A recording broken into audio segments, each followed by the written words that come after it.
ಮಂಗಳೂರಿನ ಪ್ರತಿಷ್ಠಿತ ಕಾಲೇಜುಗಳಲ್ಲಿ ಒಂದಾದ ಮಹೇಶ್ ಪದವಿ ಪೂರ್ವ ಕಾಲೇಜಿನ ವಾರ್ಷಿಕೋತ್ಸವದ ಅಂಗವಾಗಿ ಹಲವು ಸ್ಪರ್ಧೆಗಳನ್ನು ಆಯೋಜಿಸಲಾಗಿತ್ತು.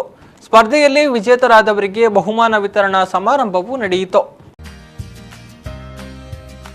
ಕಾರ್ಯಕ್ರಮವನ್ನು ದೀಪ ಬೆಳಗಿಸುವ ಮೂಲಕ ಉದ್ಘಾಟಿಸಲಾಯಿತು.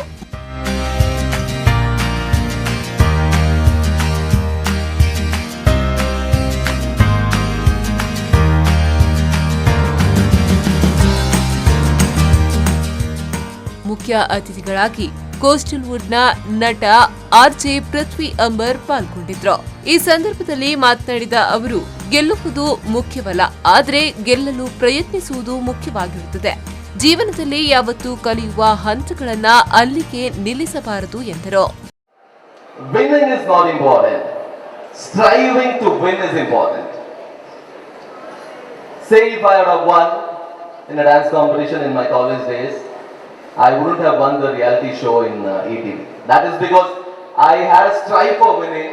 So that is why I started winning many competitions after my college days or after my school days. That is why I say always strive to win. Don't always win in our life we shouldn't ever reach a stage called saturation. ಕಾಲೇಜಿನ ಪ್ರಾಂಶುಪಾಲ ಹಾಗೂ ನಿರ್ದೇಶಕರಾದ doctor Naveen Shetty ಅವರು ಮಾತನಾಡಿ, ಎಲ್ಲಾ ಕ್ಷೇತ್ರಗಳಲ್ಲೂ ಮೇಲುಗೈ ಸಾಧಿಸಿರುವ ವ್ಯಕ್ತಿಗಳ ಪರಿಚಯ ಹೇಳುವ ಅಗತ್ಯವಿರುವುದಿಲ್ಲ. ಅವರ ಸಾಧನೆಯಿಂದಲೇ ಅವರ ಹೆಸರು ಎಲ್ಲರಿಗೂ ಚಿರಪರಿಚಯವಾಗುತ್ತದೆ ಎಂದರು. ಆತ್ಮವಿಶ್ವಾಸದಿಂದ ಗೆಲುವು ಖಂಡಿತ ಎನ್ನುವುದು ಸಾಧ್ಯವಿಲ್ಲ, ಆದರೆ ಆತ್ಮವಿಶ್ವಾಸ ಎನ್ನುವುದು ಗೆಲುವಿನ ಶಕ್ತಿಯನ್ನು ತುಂಬುತ್ತದೆ. ಆದ್ದರಿಂದ ನಿಮ್ಮ ಜೀವನದಲ್ಲಿ ಎಷ್ಟರವರೆಗೆ ಆತ್ಮವಿಶ್ವಾಸವನ್ನು ತುಂಬಿಕೊಂಡು ಯಾವುದೇ ಕ್ಷೇತ್ರದಲ್ಲಿ, ಕ್ರೀಡಾ ಕ್ಷೇತ್ರ ಇರಲಿ, ಸಾಂಸ್ಕೃತಿಕ ಕ್ಷೇತ್ರ ಇರಲಿ, ಶಿಕ್ಷಣ ಕ್ಷೇತ್ರ ಇರಲಿ, ಕೆಲಸವನ್ನು ಮಾಡಿದರೆ ಖಂಡಿತವಾಗಿಯೂ ನೀವೊಬ್ಬರು ಶ್ರೇಷ್ಠರಾಗಿ ಇನ್ನೊಬ್ಬರಿಗೆ ಪರಿಚಯಿಸಿಕೊಳ್ಳುವಂತಹ ಅಗತ್ಯವಿಲ್ಲದಂತಹ ಎತ್ತರಕ್ಕೆ ನೀವು ಬೆಳೆಯುತ್ತೀರಿ ಅಂತ ಹೇಳುತ್ತಾ, ಈ ಸಂದರ್ಭ ವಿವಿಧ ಸ್ಪರ್ಧೆಗಳಲ್ಲಿ ಭಾಗವಹಿಸಿದ ವಿಜೇತರಿಗೆ ಪ್ರಶಸ್ತಿ ಪತ್ರಗಳನ್ನು ವಿತರಿಸಲಾಯಿತು.